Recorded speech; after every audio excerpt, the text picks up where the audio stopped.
오늘 미가서 5장 말씀을 통해서 함께 은혜 나누기 원합니다. 서론을 보고 본론에 가서 이 말씀이 15절이라서 대제를 나누지 않고 이렇게 말씀을 좀 한 절 한 절 보도록 하겠습니다. 미가서 5장은 예수 그리스도의 탄생에 대해서 예언하고 있습니다. 예수 그리스도는 인류의 구원과 심판의 분기점 가운데 있는 것을 압니다. 예수 그리스도를 중심으로 구약은 구원하실 메시아이며 신약은 구원하신 메시아를 우리에게 보여주고 있습니다. 그래서 예수 그리스도의 탄생은 그 분기점의 완성이라고 할 수 있습니다. 그래서 예수 그리스도가 오심을 통해 그 이전은 오실 메시아를 믿었고 그 이후는 바로 신약 시대는 오신 메시아를 믿은 것입니다. 미가서는 BC 730년의 상황입니다. 그때는 북이스라엘의 멸망이 이루어지고 남유다의 심판에 대해서 100년간 보류되는 시점입니다. 그리고 결국은 남유다가 100년 후에 멸망을 당하는 상황을 볼 수 있습니다. 이렇게 사마리아와 예루살렘마저도 어둠으로 덮여져 가고 그 여정이 이제 멸망에 이르러가는 향하여 가야 되는 그 시점에서 미가 선지자는 북이스라엘의 멸망과 남유다를 바라보면서 그 현재 남유다에게 임했던 상황과 그리고 미래에 더 나아가서 종말의 시간 속에 이스라엘에게 이루어질 일들에 대한 것을 3단계적으로 예언하고 있다고 할 수 있을 것입니다. 이스라엘과 열방의 진정한 구원은 메시아이신 예수 그리스도께서 이 땅에 오심으로 말미암아 시작되고 그리고 예수 그리스도께서 인류를 향한 구원의 길이 열리고 그가 다시 오실 때까지 하나님의 심판이 올 것을 그가 다시 오실 때가 되면 하나님의 심판이 올 것을 예언하고 있는 것입니다. 따라서 마지막 때를 살아가는 성도들은 항상 자신의 구원의 상태를 점검해야 되고 자신의 구원을 돌아볼 줄 아는 성도로서 살아가야만 할 것입니다. 예수 그리스도를 믿는 자에게는 구원이 있고 예수 그리스도를 믿지 않는 자는 이미 심판을 받았다고 요한복음에 말씀하고 있습니다. 그러므로 사도 바울은 데살로니가전서 5장 23절의 말씀을 통해서 우리의 영혼과 몸이 세상으로부터 사단으로부터 보호되어야 한다고 말씀하고 있는 것입니다. 왜냐하면 세상은 우리의 영혼을 파괴하고 사단은 우리의 육신을 파괴해서 결국 우리의 구원의 상태를 흔들려고 끊임없이 우리에게 다가오기 때문에 그렇습니다. 지난 우리가 그 1절의 말씀을 보게 되면 지난주 4장과 연결되어 있는 것을 보게 됩니다. 딸 군대여 너는 때를 모을지어다. 그들이 우리를 애워쌌으니 막대기로 이스라엘 재판자의 뺨을 치리로다 그랬습니다. 직접적으로는 딸 군대여 직접적으로는 예루살렘 남유다를 의미한 것으로 앞으로 100년 후에 유다회가 맞이할 비극적인 상황을 예언하고 있지만 그러나 현재적 관점에서 딸 군대는 바로 이스라엘이 군대가 되어 마지막 종말의 시간을 준비하게 될 것을 예언하고 있습니다. 이때 이스라엘은 사방으로 둘러싸이게 될 것입니다. 그러니까 이스라엘이 사방의 적들로부터 완벽하게 둘러싸일 때 그때는 이제 우리는 종말의 시간이라고 할 수 있을 것입니다.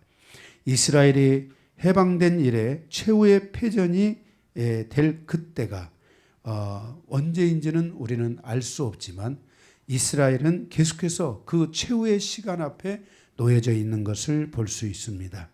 현재 이란을 중심으로 무슬림 세력들이 이스라엘을 둘러싸고 이스라엘을 공격하려고 했지만 이스라엘은 현재까지 그 전쟁에서 승리했습니다. 바로 이것이 중동전쟁 1차, 2차, 3차, 4차, 5차 지금의 한 6차 정도 된다고 볼 수 있을까요? 6차 정도에 이르기까지 그 아랍 세력, 무슬림의 세력들이 이스라엘을 둘러싸고 지금까지 공격해 왔지만 이스라엘은 쌓이지 않았습니다. 그러나 언젠가는 그 이스라엘이 바로 이 중동 세력, 무슬림 세력들에 의해서 둘러싸여지게 될 것이라고 말하고 있습니다. 참고적으로 지금 이 대한민국은 무슬림 세력에서 이제 무슬림화하기 위한 가장 이 뭡니까? 이 전방위적으로 지금 공격을 받고 있는 나라 중에 하나가 대한민국입니다. 지금 많은 그 무슬림의 세력들이 오면서 결혼을 하게 되고 남자든 여자든지 간에 특별히 남자들 가운데 결혼의 조건 중에 하나가 그들이 무슬림을 믿는 것입니다. 알라를 믿고 그럴 때 그 결혼이 허락되고 이런 흐름들이 지금 대한민국 안에 계속 들어오고 있고 그러한 것들에 의한 자본들 지금 무슬림 어마어마하게 많은 자본들이 들어오고 있고 또 이 무슬림의 모스크들이 지금 우리 대한민국의 이제는 도시의 곳곳에 지금 다 세워져 가고 있고 지금 아마 상당히 많을 겁니다. 한 몇십만 정도? 250만? 250만 명의 무슬림의 세력들이 지금 한국에 들어와 있다고 하니까 결코 적은 숫자가 아닙니다. 그 정도로 지금 무슬림의 세력들이 들어오고 있다는 것을 알아야 됩니다. 이렇게 어쨌든 그 무슬림의 세력들은 결국 이스라엘을 마지막 둘러싸는 데까지 그들은 계속하게 될 것입니다. 현재는 이스라엘이 승리하고 있죠. 중동 전쟁 약 6차, 지금 몇 차냐 한 6차까지 제가 5차까지는 대충 기억을 하고 있는데 지금 6차 정도로 볼 수 있는데 6차 정도에 이제 지금 했습니다. 이 이스라엘의 전쟁은 이스라엘이 무슬림 세력을 친 전쟁이 아니고 무슬림 세력이 이스라엘을 쳐서 들어온 그 전쟁이 시작된 겁니다. 그것 가운데 하나가 우리가 아는 대로 팔레스타인 하마스 세력이 들어와서 이스라엘을 침으로 이 중동 전쟁의 새로운 시작이 또 이루어지게 됐습니다. 그러나 지금 현재 팔레스타인 하마스와의 전쟁이 종결을 향해 가고 있습니다. 레바논을 중심으로 한 헤즈볼라의 전 세력이 휴전 상태에 들어가고 있습니다. 저는 개인적으로 이렇게 레바논이 공격을 해올 헤즈볼라가 공격을 해올 때 시리아에도 헤즈볼라가 있습니다. 그런데 그 시리아의 세력이 이렇게 공격을 감행해서 올 줄 알았는데 거의 붙어 있잖아요. 그런데 다행히 이제 시리아는 오히려 지금 그동안의 시리아는 내전으로 인하여 도시가 다 완전히 파괴됐잖아요. 레바논도 마찬가지고 전쟁으로 인하여 다 파괴된 도시들을 가지고 있습니다. 그런데 그 중에서 시리아가 매우 심한데 시리아가 여기서 이제 빠지면서 레바논을 중심으로 한 헤즈볼라들이 공격을 해왔지만은 그것도 지금 현재 휴전 상태에 들어가 있고 레바논에서는 이 휴전의 상태를 반기고 있으며 드디어 신이 우리를 축복하고 있다. 이렇게 막 사람들이 그러잖아요. 보셨어요? 뉴스 같은 거 안 보셨군요. 휴전의 상태가 되면서 드디어 신이 우리에게 축복을 주고 있다. 이렇게 하면서 막 이 포장을 하고 막 여러 상황들이 좀 많이 있습니다. 어쨌든 지금 레바논의 헤즈볼라와의 전쟁은 거의 지금 휴전에 들어가고 있는데 작은 지역적인 그런 여러 그 휴전이 되기까지의 그런 것들이 어떤 결과를 가져올지는 모르지만 그러나 휴전을 향해 가고 있는 것은 사실인 것 같습니다. 앞으로 있을 일에 대해서는 일단은 좀 노코멘트를 하고 싶습니다. 왜냐하면 미래 우리의 삶에 대한 대부분이 너무나 종말론적 신앙에 치우쳐 있으면 삶에 대한 두려움이 오잖아요. 우리가 인간인지라 이런 종말론이 온다고 한다. 뭐 언제 또 무슨 일이 있을 것이다. 이러면은 우리가 막 아무것도 하고 싶지 않잖아요. 그냥 예수 믿는 사람으로서 그냥 살다가 주님 오실 날을 기다리고 이런 무기력한 것들이 우리 안에 찾아올 수 있습니다. 바로 이러한 신학적 흐름 또 이런 무기력한 흐름을 가져오다 주는 신학적 흐름 가운데 하나가 바로 이 세대주의 전천전설이나 이런 흐름들이거든요. 그래서 예수님이 오면 어차피 우리는 구원받으니까 그냥 대충 살아도 된다 하는 이러한 잘못된 신앙들에 엮일 수가 있기 때문에 이 지금 현재 이 휴전 상태로 감으로 해서 오는 그 중동의 일단 그 전쟁에 대한 그 그 현상들이 점점 조금 사라지게 되고 이제 이런 것들이 있지 않겠어요? 그게 뭐 5년이 될지 10년이 될지 20년이 될지는 모르지만 이 이스라엘의 중심으로 한 이 중동의 세력이 이스라엘을 둘러싸는 그 시점은 어쨌든 그게 이스라엘이 쌓이게 됐다. 이스라엘의 모든 방공망이 뚫려지고 거기에 이 어떤 세력들에 의한 이스라엘을 향한 폭격이 가동되면서 이스라엘이 거기에서 이제 사람들이 막 이제는 대대적인 죽음들에 이르기 시작한다. 지금은 그런 게 없잖아요. 뭘 쏴도 다 막고 있잖아요. 예, 그런데 그렇게 되지 않겠나. 아마 이번은 이 지금 현대전이잖아요. 21세기 현대전이기 때문에 이것을 통해서 무슬림도 이스라엘이 적당히 해가지고는 뚫리지 않는다 하는 걸 아마 이번에 다들 교훈을 삼았을 거예요. 그래서 아마 더 막강하게 준비를 해야 되지 않겠냐. 그런 관점에서는 앞으로의 이 중동이나 세계 전쟁이 다 마찬가지지만은 전쟁의 강도나 전쟁의 위험 이런 것들이 굉장히 강화될 수 있다는 것입니다. 우리나라도 지금 예외는 아니죠. 그죠? 막 지금 현재 막 선제 타격 이런 말까지 나오는데 이거는 매우 위험한 발상입니다. 왜 이런 제가 정말 아무리 제가 이것을 새롭게 해석을 하려고 해도 이런 건 안 됩니다. 대한민국은 절대로 전쟁하면 안 됩니다. 예, 전쟁은 누가 이길지 아무도 모르는 겁니다. 더군다나 대한민국이 선제 타격 주변에 중국, 러시아 이 어마어마한 세력들이 지금 버티고 있는 이런 땅에서 대한민국은 그렇게 하면 안 됩니다. 대한민국은 정말 많이 힘들고 어려워도 실력으로 지혜로 그죠?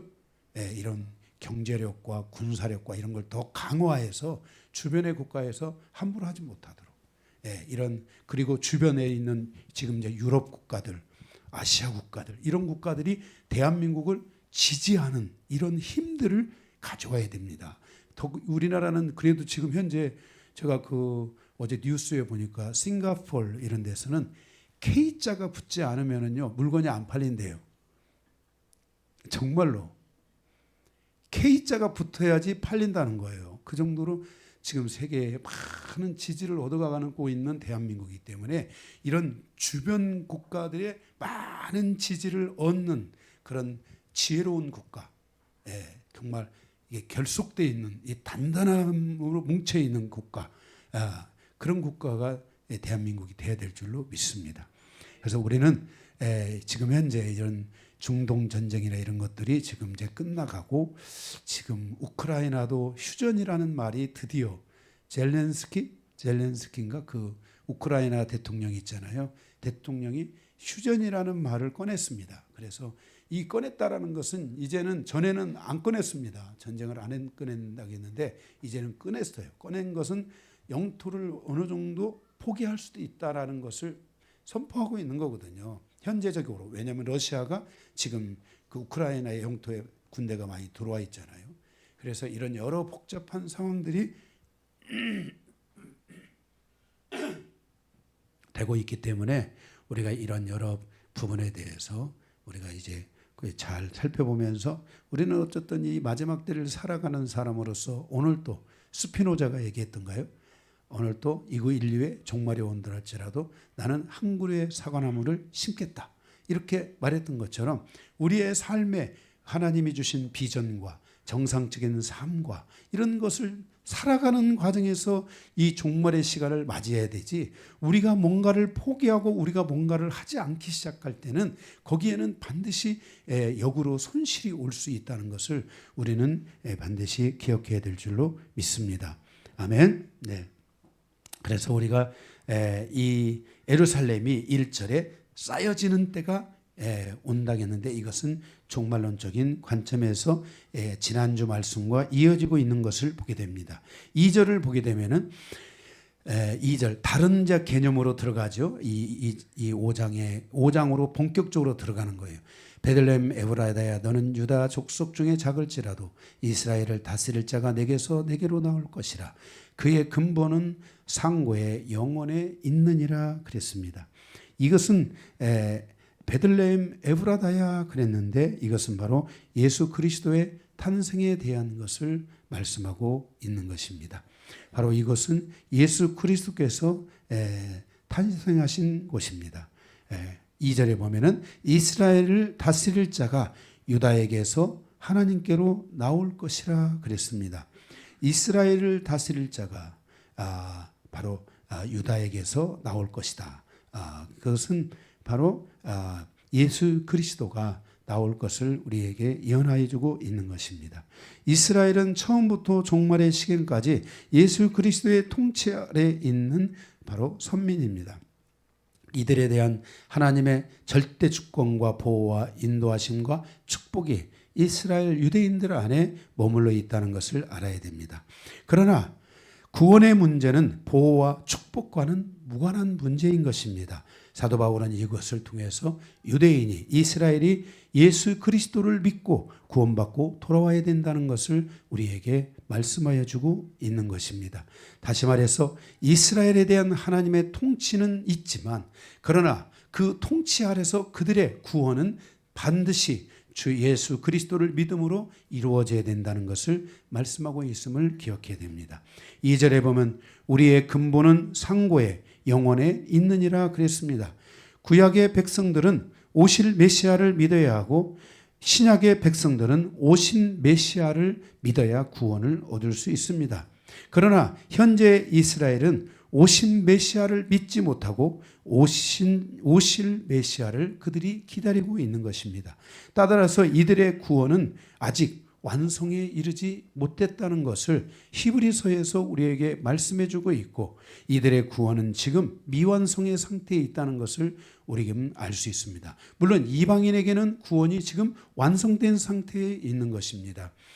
오신 메시아를 통한 구원은 예수 그리스도의 탄생과 십자가와 부활을 통해서 우리에게 이루어지게 되는 것입니다.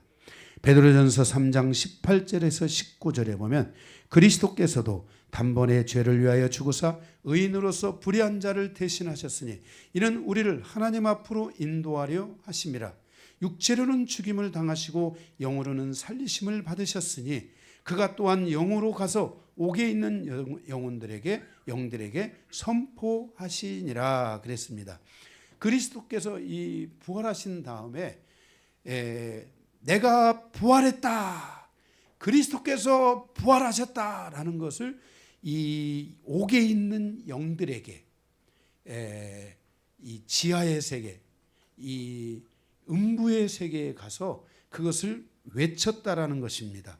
이때 옥에 있는 영혼들 가운데 그리스도의 부활을 믿는 자들에게는 구원이 있지 않을까? 믿지 않는 자에게는 구원이 분명히 없을 것입니다.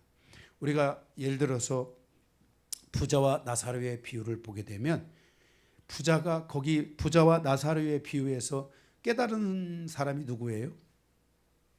깨달은 사람이 부자가 깨달았어요.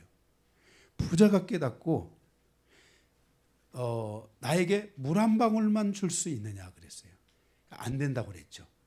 그러면 지금 선지자들을 나의 가족들 가운데 보내서 저들을 구원해 달라고 그랬어요. 그런데 그것도 안 된다고 말하고 있는 것을 보게 돼요. 그런데 분명한 것은 그 음부에서 바로 여기 부자가 깨달았다는 것이에요. 마지막 백보자 심판 앞에서 그의 행위에 통해서 구원이 결정될 것이에요. 그래서 우리가 주님께서 부활하신 날 바로 이 음부에 이 영들의 감옥에 가서 부활했다는 것을 선포하셨다는 것은 바로 그 모든 세계에 예수 그리스도의 부활을 증거하셨다는 것을 가르쳐주고 있어요. 이 부활을 통해서 아마 많은 그 영의 감옥들에 있는 음부의 세계에 있는 이들이 예수님에 대해서 깨달았을 것이라고 생각해요. 그러나 그의 행위에 따라서 반드시 심판을 받을 것인데 이제 그 백보자 심판에서 심판을 받을 것인데 그들 가운데 어떤 이들은 구원에 이르는 이들도 있을 것이라고 우리는 예측을 할 수 있는 것입니다. 여하튼 우리가 이 주님의 이 오실 메시아와 이 오신 메시아를 믿는 그 중에 그 중심에 그리스도가 계시는데, 오늘 주님께서 이 옥에 있는 영들에게 베드로서에 말씀하고 있는 것은 오실 메시아를 바라보다가 죽었는데, 죽었는데 그들 가운데 구원이 분명치 않아 음부로 간 자들이 있다는 거예요. 그런데 그 음부로 간 그들에 대해서 마지막 이 백보자 심판 때에 그들에 대한 심판이 있다고 했잖아요. 모든 사람이 백보자 심판 앞에 서지 않겠어요? 그때 그들에게 그들의 행위에 따라서 구원에 대한 어떤 결정들이 이루어지는 일들은 있지 않을까 하는 것을 우리가 예측해 볼 수 있겠습니다. 어쨌든 바로 오늘 우리가 이 2절에서 말씀하고 있는 예수 그리스도, 그는 내게로 나올 것이요 그의 근본은 상고에 영원에 있느니라 그랬습니다. 바로 그는 이제 그 모든 인간사와 세계사와 영적인 세계의 뿌리이면서 그는 영원을 주관하시는 분으로서 마지막 그 영원을 결정하실 분이 예수 그리스도라는 것을 우리는 기억을 해야 될 줄로 믿습니다. 3절에 보면 그러므로 여인이 해산하기까지 그들을 붙여주시겠고 그 후에는 그의 형제들 가운데에 남은 자가 이스라엘 자손에게로 돌아오리라 그랬습니다.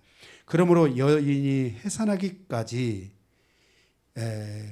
그들을 붙여주시겠고 예수 그리스도께서 탄생하시기까지 하나님께서 이스라엘 가운데 예수 그리스도를 붙여주신다는 거예요. 그가 오시는 통로로 사용을 하신다는 거예요. 이걸 예언하고 있어요. 그 후에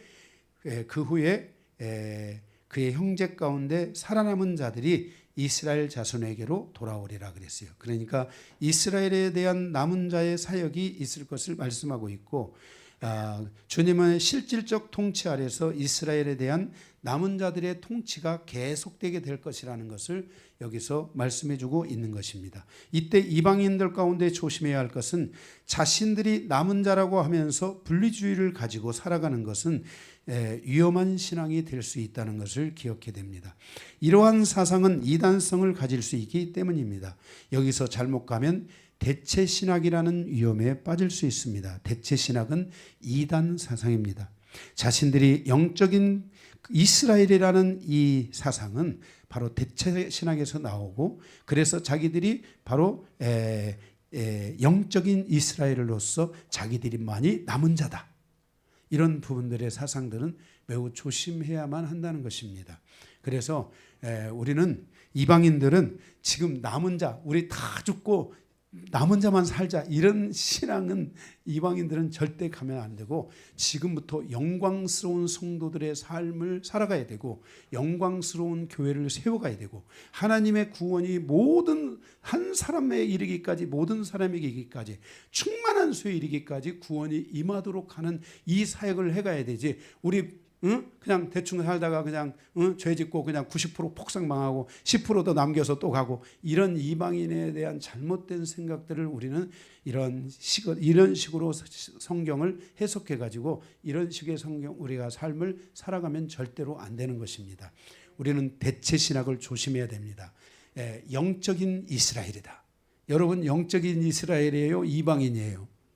성경은 분명히 우리를 이방인이라고 했고, 사도 바울을 통해서 예수 그리스도의 십자가의 죽음과 그리고 장사와 부활과 재림을 통해서 우리를 구원하시는 사역을 해서 우리가 이방인 가운데 구원을 얻은 것이지, 우리가 영적 이스라엘로 재탄생된 것이 아니라는 것을 우리는 기억해야 합니다. 아멘.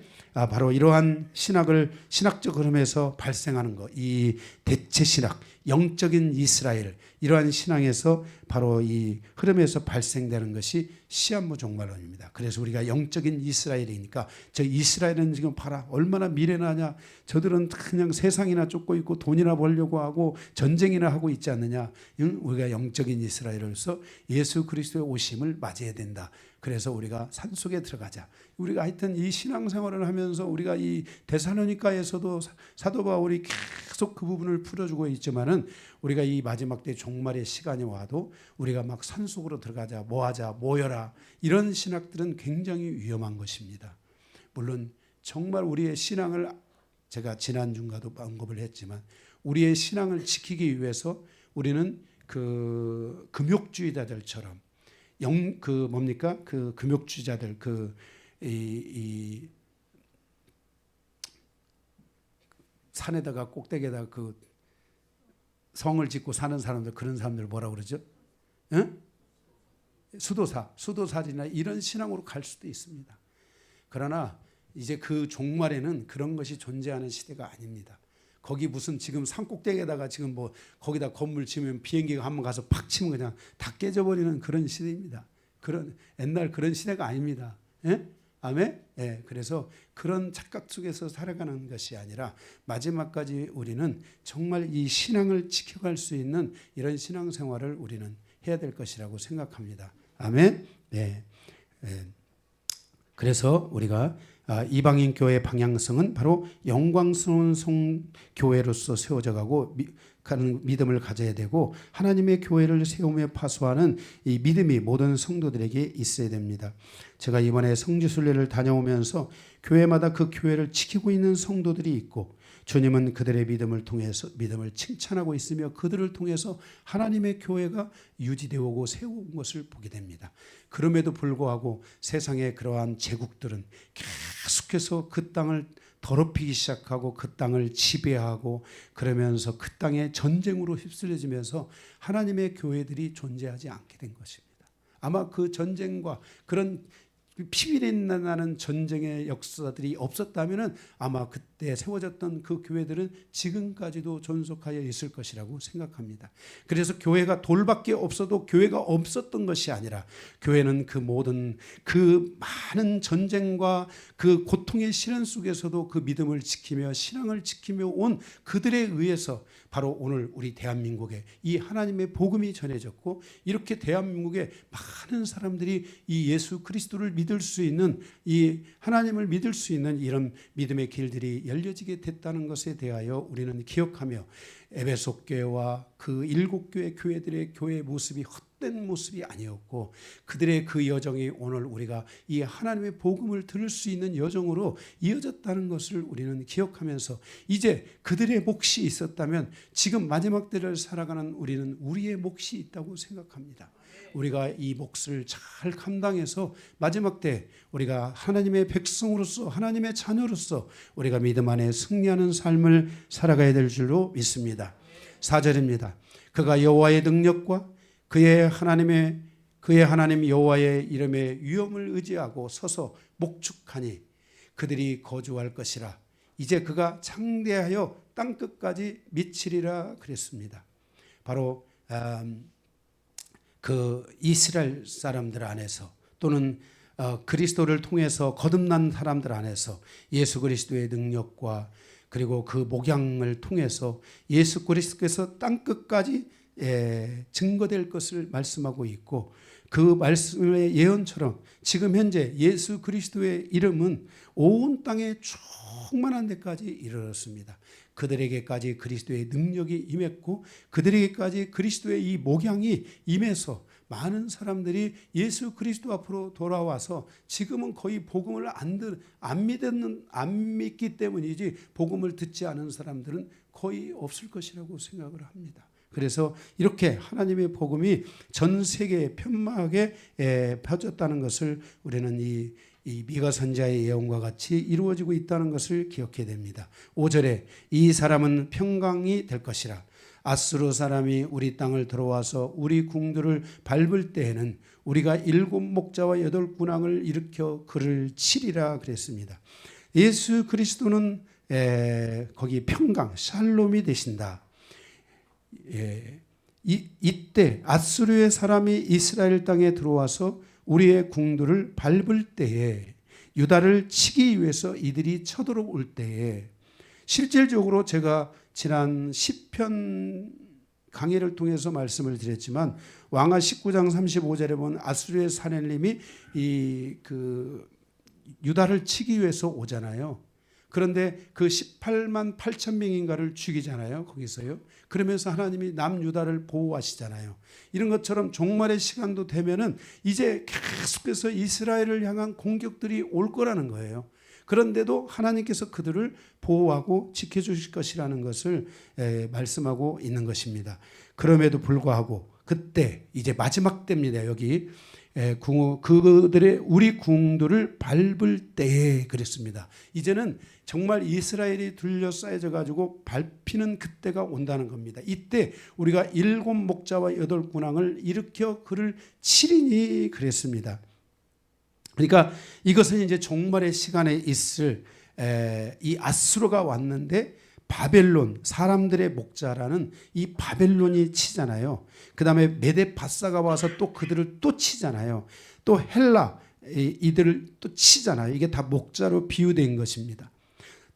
이 라라는 말을 여기 7 목자가 친다 할 때 그것을 라라는 말을 쓰는데 그것은 뜯어먹거나 먹는다는 것을 의미합니다. 삼킨다, 뜯어먹다. 그러니까 이 아수르를 바벨론이 뜯어먹고 이 바벨론을 메데파사가 페르시아가 또 뜯어먹고 우리가 가보니까 진짜 그 역사의 현장들이 이번에는 성지순례 갔다 왔잖아요. 바울의 여정이지만은 그대로 다 있습니다.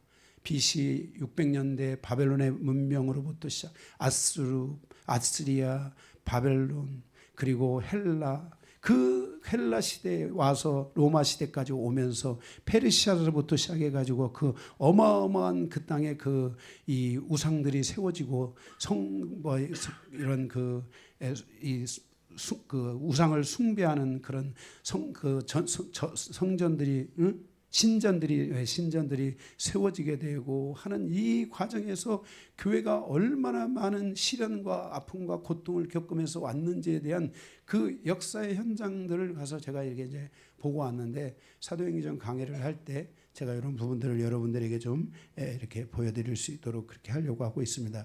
빨리 사도행전 잊어버리기 전에 좀 해야 되는데 뭐 잊어버리겠습니까? 가서 생생한 현장을 보고 왔는데 그죠?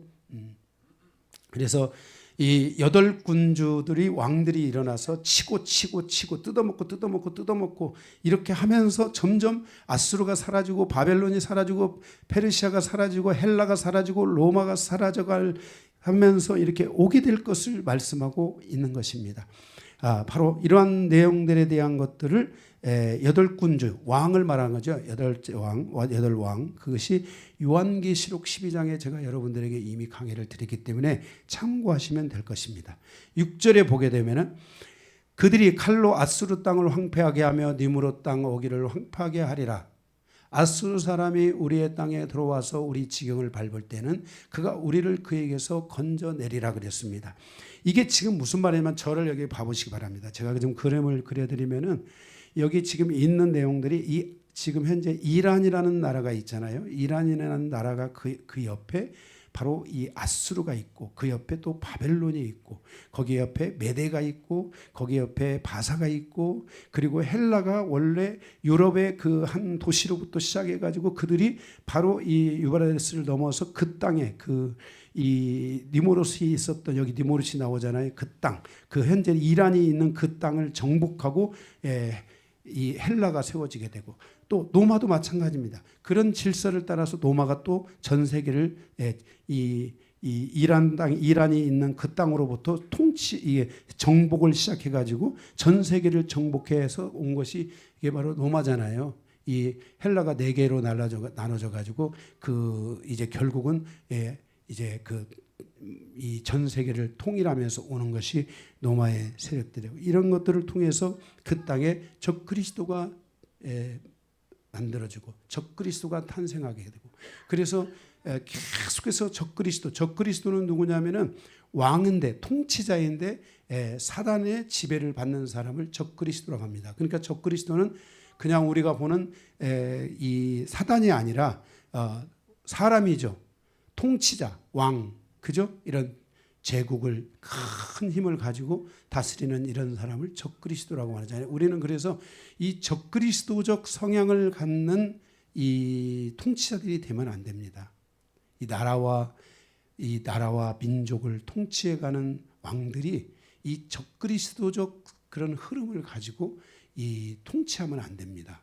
우상을 숭배하고 우상과 함께하고 그리고 정말 사단에 의해서 백성들에게 이 전쟁과 아픔과 고통으로 우리를 몰아가서 그 안에서 정말 유린당하게 하고 하는 이런 통치자가 되면 안 됩니다. 통치는 백성을 위하고 백성을 살리고 백성의 안전을 위하고 더 나아가서 그 안에서 많은 구원이 이루어지고 하나님의 역사가 이루어지고 하나님의 나라가 더 창출되고 번성해서 세계 선교에 이바지되고 이런 영적인 흐름들을 갖는 것이 이것이 하나님이 주신 영적인 흐름이지 이 적그리스도적 성향을 가진 통치자들은 뭔가를 막 다 싸우고 뭔가를 해야지 뭔가 되는 걸로 생각하는 아주 위험한 생각들을 가지고 이런 세계의 많은 통치자들, 왕들, 이런 지배력을 가진 이런 사람들이 이런 적그리스도적 사고를 가지면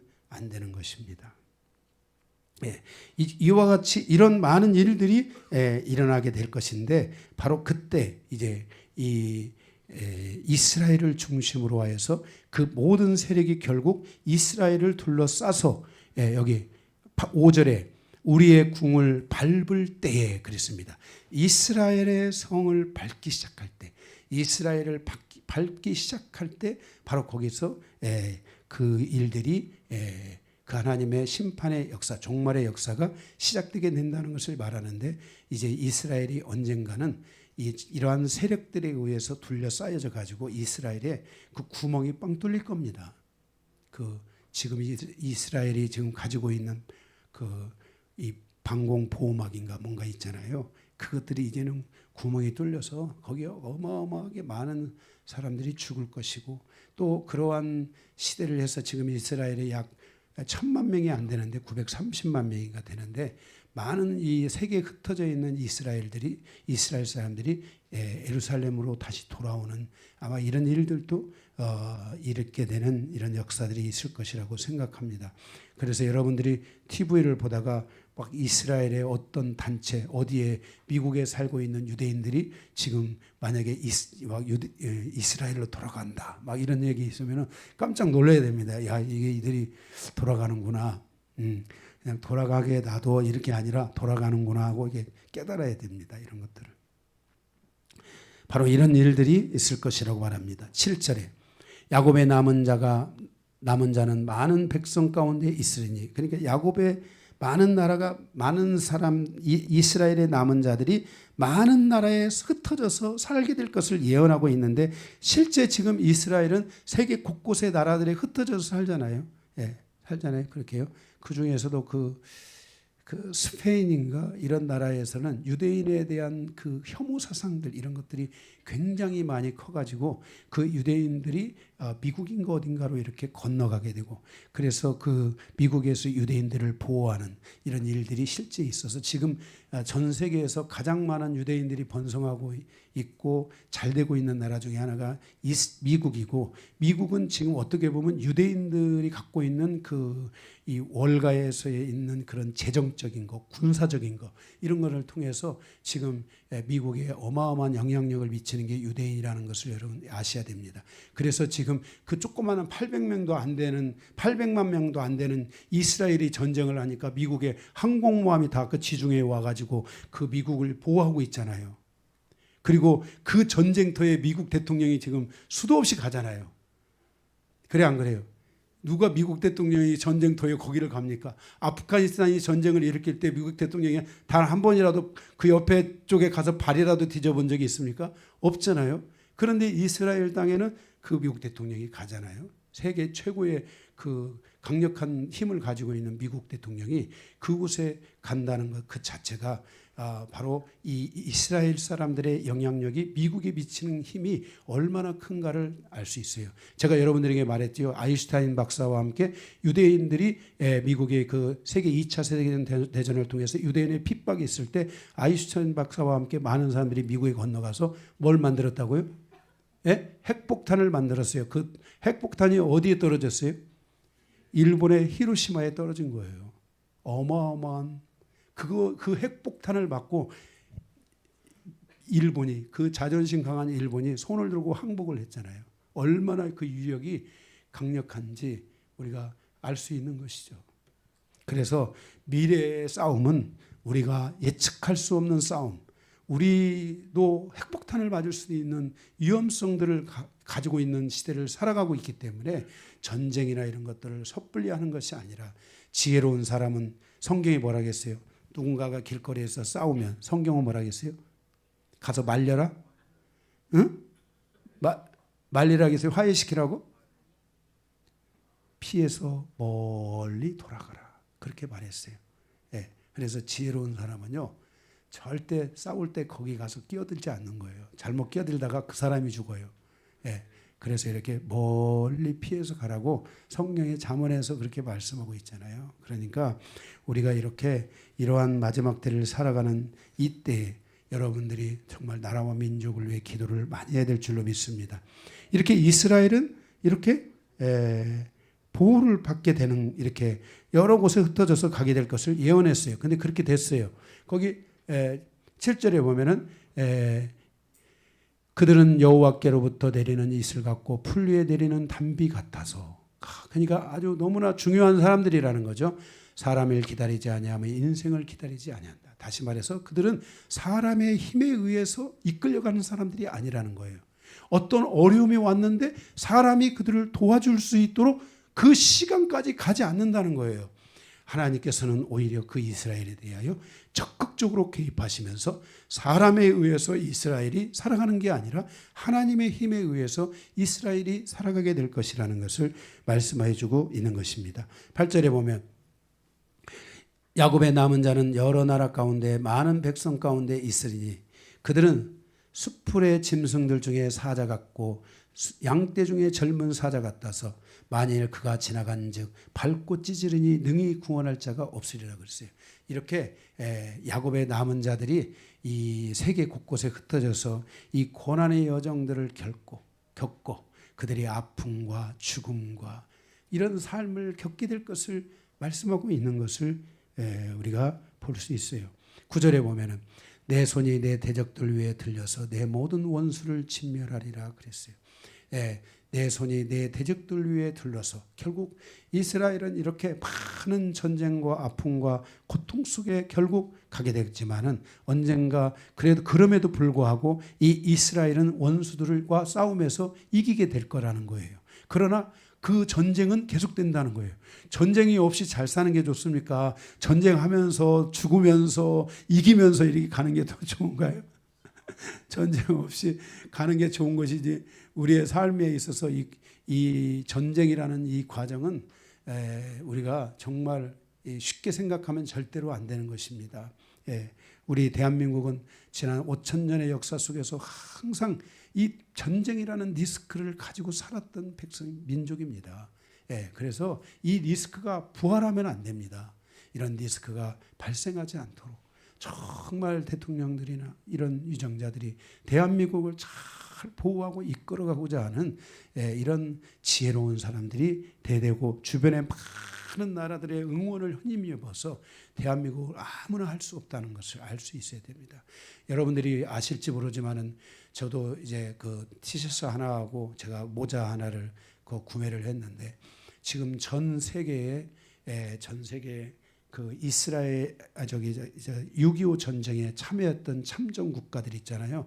그 참전 국가들을 대한민국의 이 정부 차원에서 그 참전 국가들의 다 그곳에 찾아가 가지고 참전 용사들을 만나고 그들에게 필요한 것들이 없나 그들의 삶을 돌아보고 하는 이런 일들을 계속 하는 거예요.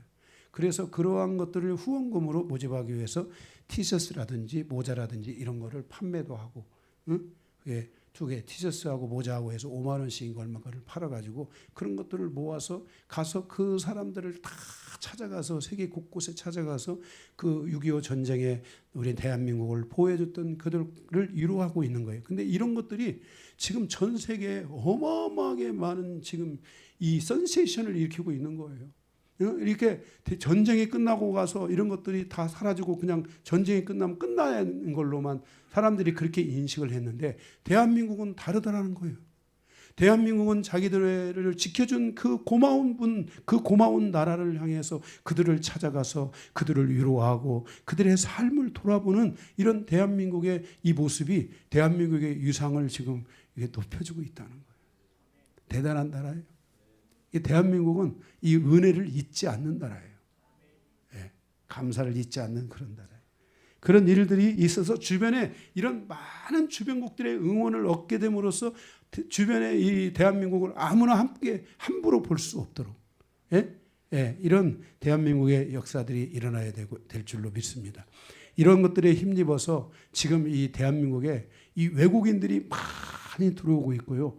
외국인들이 이 귀화를 해가지고 이 대한민국의 국방의 의무를 지는 사람들도 있어요. 이게 정말 기가 막힌 일 아니겠어요? 이런 일들까지도 지금 일어나고 있고, 어떤 사람들은 외국인인데 가서 보면 영어를 할 줄 아는데 영어를 모르는 외국인들이 있는 거야.